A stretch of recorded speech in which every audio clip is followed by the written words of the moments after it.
What's up, everybody? Thank you for joining us for another episode of Bronx Bites over here on Bronx Tales True Crime with your host, Bronxy B, and me, I'm Logan.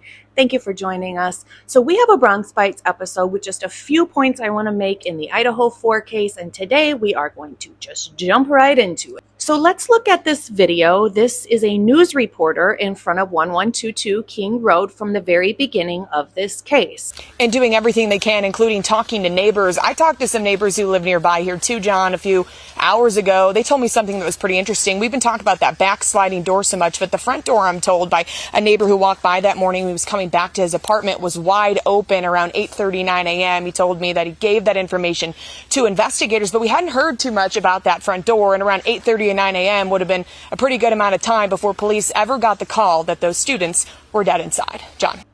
Interesting. The front door was wide open. Interesting. Because according to law enforcement and prosecution, they are alleging Brian Koberger parked in the back, entered through the back slider, and left through the back slider. According to law enforcement and the prosecution, Xana even picked up her DoorDash order from the back slider as well. So how would they explain the front door being wide open?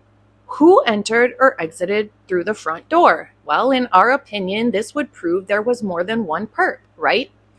Probably in an ambush style, one perp went in through the back and one went in through the front, as they knew that there were at least 4 people in that house, which then would make sense why Bethany called Dylan first, because Bethany saw whoever exited that house through the front. Now, this is mostly speculation, but let's say that Bethany calls Dylan and says, "Hey, who was that just left the house?" in the front. Dylan peeks out her door, and that's when she sees the other perp walking towards her and then exits out through the back slider. And then starts the text thread that we all know between the two. We believe with the front door being open and the back slider being open, that proves there's at the very least 2 people who committed this crime.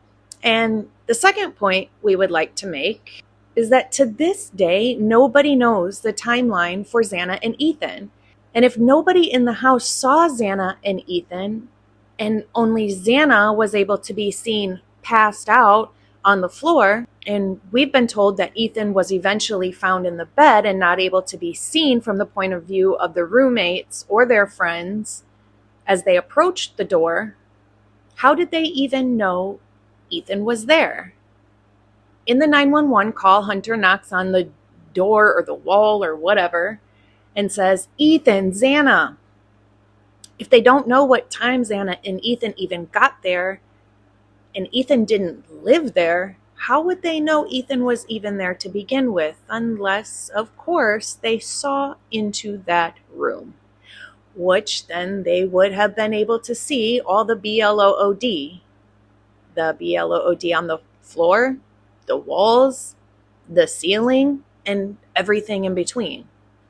So let's take a look at another video made by Kelly Mano showing Dylan would not have been able to see the perp head on as he was leaving.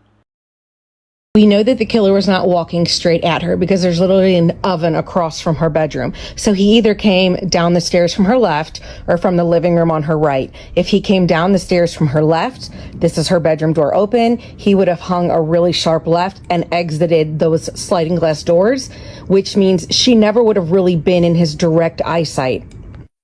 Same argument can be made if he came from the right side of her door, which is the living room, which is connected to where Xana and Ethan were found. If he comes from the right side of her door from the living room, he's still going to make that 90-degree turn and head straight out those sliding glass doors, not necessarily putting her in his eye line. As shown, the view from her room makes it so Dylan would only be able to see the perp head on as if he was entering and not leaving. See, in order for her to see the perp head on as he was leaving, as if her head was stuck all the way out of her bedroom door. So, according to the prosecution's theory, either the perp saw her sticking her head out, or she did not see him as he was leaving, or of course, none of that happened at all. According to Dateline, the perp was leaving the scene so fast he almost hit someone on the way out. Well, if that's true, it seems like they have a person who can solve this case, right?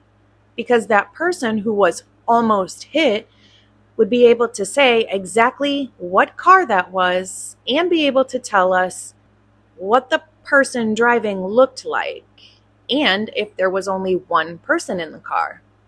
Gosh, I'd sure like to hear the testimony of that person. And last but not least, we do not believe in coincidences over here. We never have and we never will, which leads me to point out that what are the odds that Bryan Kohberger just so happened to let the two roommates live that would end up being the ones to call 911 8 to 10 hours later, and also just so happened to be the ones to do some sort of cleanup for him? How convenient. Wow, he really picked the correct two people to keep alive, huh? The ones that would help him out? What an absolute coincidence, huh?